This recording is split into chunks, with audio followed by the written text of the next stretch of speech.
4ஆம் இடத்துல அர்த்தாஷ்டம சனியாக உட்கார்ந்துருக்க சனி பகவான் 10ஆம் பார்வையா ராசியை பார்த்துட்டு இருக்காரு.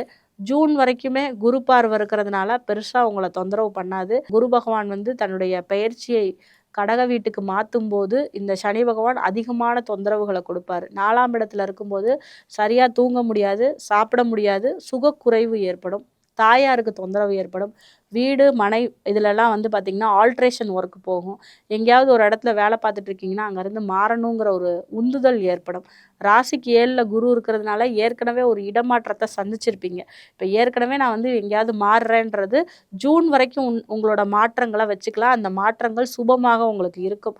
அதுக்கப்புறம் நீங்க மாற்றங்கள முயற்சி பண்ணீங்கன்னா, அது உங்களுக்கு பிரச்சனையாயிரும். கவனமா இருந்துக்கங்க.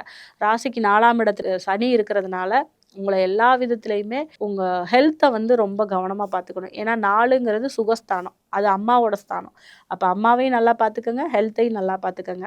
இத கவனமா பார்த்துக்கிட்டீங்கனாலே ரொம்ப சிறப்பா இருக்கும். நீங்க வழிபட வேண்டிய ஒரு தெய்வம் எங்க இருக்கு அப்படின்னு பார்த்தீங்கன்னா, தனுசு ராசிய பொறுத்தளவு ஜீவசமாதி வழிபாடுகளுக்கு ரொம்ப முக்கியத்துவம் குடுங்க. உங்க ஊர்ல இருக்கக்கூடிய ஜீவசமாதிகளுக்கு சென்று வியாழக்கிழமைகள்ல காலையில அந்த ஒரு 6 to 7 இந்த டைம் எடுத்துக்கோங்க. இல்லைன்னா நைட்டு 8 to 9 ஜீவசமாதிக்கு சென்று அந்த குரு ஹோரையில் அந்த ஜீவசமாதி அடைந்த சித்தர்களை அவங்க அந்த இடத்துல உட்காந்து மனதார பிரார்த்தனை பண்ணிக்கங்க.